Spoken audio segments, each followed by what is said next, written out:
Communist ಪಕ್ಷಕ್ಕೆ ದೇಶಭಕ್ತಿಯ ಪಾಠ ಮಾಡಿದ ಬಾಂಬೆ ಹೈಕೋರ್ಟ್. ಗಾಜಾದ ಬಗ್ಗೆ, ಪ್ಯಾಲೆಸ್ಟೈನ್ ಬಗ್ಗೆ ಮಾತನಾಡಿದ್ರೆ ಅದು ದೇಶಭಕ್ತಿ ಅಲ್ಲ, ಮೊದಲು ನಮ್ಮ ದೇಶದ ಬಗ್ಗೆ ಗೌರವ ಕೊಡಿ ಅಂತ ಹೇಳಿ ಬಾಂಬೆ ಹೈಕೋರ್ಟ್ ಕಮ್ಯುನಿಸ್ಟ್ ಪಕ್ಷಕ್ಕೆ ತರಾಟೆ. ಇಸ್ರೇಲ್ ಪರ ನಿಲ್ಬೇಕೋ ಪ್ಯಾಲೆಸ್ಟೈನ್ ಪರ ನಿಲ್ಬೇಕೋ ಅಂತ ಭಾರತ ಸರ್ಕಾರ ನಿರ್ಧರಿಸುತ್ತೆ, ನೀವು ಚಿಂತೆ ಬಿಡಿ ಅಂತ ಕಮ್ಯುನಿಸ್ಟ್ ಪಕ್ಷಕ್ಕೆ ಬಾಂಬೆ ಹೈಕೋರ್ಟ್ ಮಂಗಳಾರತಿ. ಕಮ್ಯುನಿಸ್ಟ್ ಪಕ್ಷ ಇವತ್ತು ಅಳಿಸಿ ಹೋಗೋದಕ್ಕೆ ಅವರ ಈ ರೀತಿಯ ನಿಲುವುಗಳೇ ಕಾರಣ. ಆ ಪಕ್ಷದವರು ಇದನ್ನ ಅರ್ಥ ಮಾಡ್ಕೊಂಡ್ರೆ ಒಳ್ಳೇದು ಅಂತ ಅನ್ಸುತ್ತೆ. ನಮಸ್ಕಾರ. ಮಾರ್ಕ್ಸಿಸ್ಟ್ ಕಮ್ಯುನಿಸ್ಟ್ ಪಕ್ಷಕ್ಕೆ ಈಗ ಬಾಂಬೆ ಹೈಕೋರ್ಟ್ ದೇಶಭಕ್ತಿಯ ಪಾಠವನ್ನ ಮಾಡಿದೆ. ನಿಮಗೆ ದೇಶಭಕ್ತಿನೇ ಇಲ್ವಾ ಅನ್ನೋ ರೀತಿಯಲ್ಲಿ ಜಾಡಿಸಿದೆ. ನಮ್ಮ ದೇಶದ ಮೇಲೆ ನಿಮಗೆ ಕಿಂಚಿತ್ತೂ ಕಾಳಜಿ ಇಲ್ವಾ?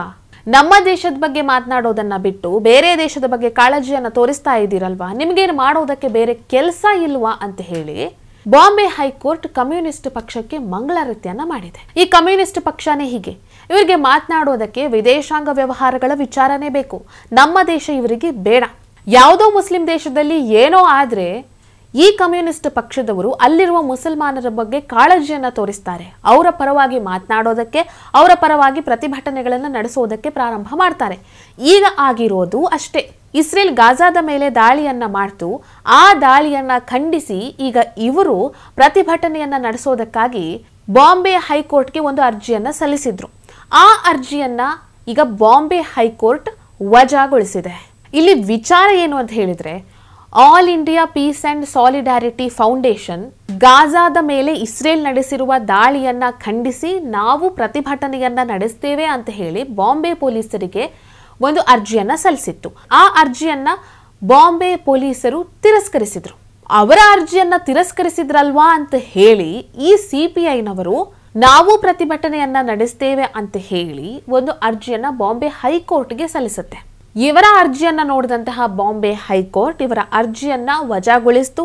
ಜೊತೆಗೆ ಇವರಿಗೆ ಒಂದಿಷ್ಟು ದೇಶಭಕ್ತಿಯ ಪಾಠವನ್ನು ಮಾಡ್ತು. ನೀವು ಗಾಜಾ ಅಂತೀರಿ, ಪ್ಯಾಲೆಸ್ಟೈನ್ ಅಂತೀರಿ, ನಮ್ಮ ದೇಶದಲ್ಲಿ ಸಾವಿರಾರು ಸಮಸ್ಯೆ ಇದೆ, ಅದರ ಬಗ್ಗೆ ನೀವು ಮಾತನಾಡಿ. ಅದನ್ನ ಬಿಟ್ಟು ಗಾಜಾ ಪ್ಯಾಲೆಸ್ಟೈನ್ ಅಂತ ಜಪ ಮಾಡ್ತಾ ಇದ್ದೀರಲ್ವಾ ನೀವು? ಗಾಜಾ ಪ್ಯಾಲೆಸ್ಟೈನ್ ಬಗ್ಗೆ ಮಾತನಾಡುವಂಥದ್ದು ದೇಶಭಕ್ತಿ ಅಲ್ಲ, ನಮ್ಮ ದೇಶದ ಬಗ್ಗೆ ಮಾತನಾಡಿ ಮೊದಲು, ಅದು ದೇಶಭಕ್ತಿ ಅಂತ ಬಾಂಬೆ ಹೈಕೋರ್ಟ್ ಹೇಳ್ತು. ಇಷ್ಟೇ ಅಲ್ಲ, ನೀವೇನೇನೋ ಉಪದೇಶಗಳನ್ನೆಲ್ಲ ಕೊಡ್ತೀರಲ್ವಾ, ಮೊದಲು ಅದನ್ನ ಆಚರಣೆಗೆ ತನ್ನಿ. ನಮ್ಮ ದೇಶದಲ್ಲಿ ಅನೇಕ ಸಮಸ್ಯೆಗಳಿದೆ.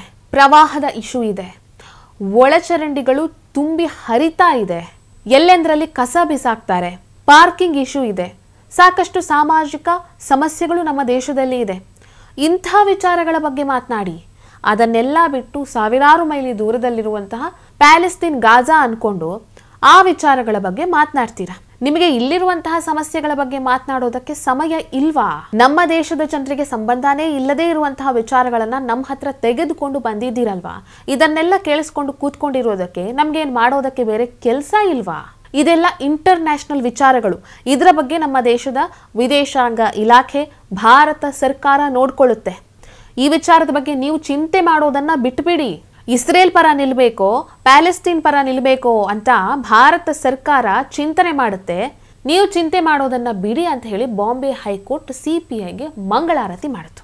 ಆಕ್ಚುಲಿ ಈ ಕಮ್ಯುನಿಸ್ಟ್ ಪಕ್ಷಕ್ಕೆ ಈ ರೀತಿ ಒಂದು ಕಪಾಳ ಮೋಕ್ಷ ಬೇಕಿತ್ತು ಅಂತ ಅನ್ಸುತ್ತೆ. ಯಾಕಂದ್ರೆ ಉದ್ದಕ್ಕೂ ಈ ಪಕ್ಷ ಮಾಡ್ಕೊಂಡು ಬಂದಿರೋದು ಇಂಥದ್ದೇ ಕೆಲಸವನ್ನ. ಎರಡನೇ ಮಹಾಯುದ್ಧದ ಸಂದರ್ಭದಲ್ಲಿ ಸುಭಾಷ್ ಚಂದ್ರ ಬೋಸ್ ಅವರನ್ನ ಜಪಾನ್ನ ಜನರಲ್ ಆಗಿದ್ದಂತಹ ಟೋಜೋನ ನಾಯಿ ಅಂತ ಈ ಸಿಪಿಐನವರು ಕರೆದ್ರು. ಭಾರತ ಮತ್ತು ಚೀನಾದ ನಡುವಿನ ಯುದ್ಧದ ಸಂದರ್ಭದಲ್ಲಿ ಭಾರತದ ಸೈನಿಕರಿಗೆ ರಕ್ತವನ್ನ ನೀಡೋದಕ್ಕಾಗಿ ರಕ್ತದಾನ ಶಿಬಿರವನ್ನ ಮಾಡಿರ್ತಾರೆ. ಆಗ ಈ ಸಿಪಿಐನವರು ತಮ್ಮ ಪಕ್ಷದ ಸದಸ್ಯರಿಗೆ ಏನ್ ಹೇಳ್ತಾರೆ ಗೊತ್ತಾ? ಭಾರತದ ಸೈನಿಕರಿಗೆ ನೀವು ರಕ್ತವನ್ನ ನೀಡಬೇಡಿ ಅಂತ ಹೇಳ್ತಾರೆ. ಇದು ಈ ಸಿಪಿಐನವರ ದೇಶಭಕ್ತಿ. ಭಾರತ ಮತ್ತು ಚೀನಾದ ಯುದ್ಧ ಆದಮೇಲೆ ಪಶ್ಚಿಮ ಬಂಗಾಳದ ಗೋಡೆಗಳಲ್ಲಿ ಈ ಸಿಪಿಐನವರು ಒಂದು ಪೋಸ್ಟರ್ ಅನ್ನ ಹಂಚುತ್ತಾರೆ. ಏನಂತ ಹೇಳಿ? ಚೀನಾದ ಅಧ್ಯಕ್ಷರೇ ನಮ್ಮ ಅಧ್ಯಕ್ಷರು ಅಂತ ಹೇಳಿ. ಇದು ಈ ಸಿಪಿಐನವರ ದೇಶಭಕ್ತಿ. ಗಾಲ್ವಾನ್ ಕಣಿವೆಯಲ್ಲಿ ಭಾರತ ಮತ್ತೆ ಚೀನಾದ ನಡುವೆ ಒಂದು ಘರ್ಷಣೆ ನಡೆಯುತ್ತೆ. ಆಗ ಈ ಸಿಪಿಐನವರು ಚೀನಾವನ್ನ ವಿರೋಧಿಸಿ ಒಂದೇ ಒಂದು ಮಾತಾಡೋದಿಲ್ಲ, ತುಟಿಕ್ ಪಿಟಿಕ್ ಅನ್ನೋದಿಲ್ಲ. ಇವರು ಅಷ್ಟೊಂದು ದೇಶಭಕ್ತರಾಗಿದ್ರೆ ಭಾರತದ ಪರವಾಗಿ ಚೀನಾದ ವಿರುದ್ಧವಾಗಿ ಮಾತನಾಡಬೇಕಾಗಿತ್ತು, ಧ್ವನಿ ಎತ್ತಬೇಕಾಗಿತ್ತು ಚೀನಾದ ವಿರುದ್ಧ. ಆ ರೀತಿ ಮಾಡಿದ್ರಾ? ಇಲ್ಲ.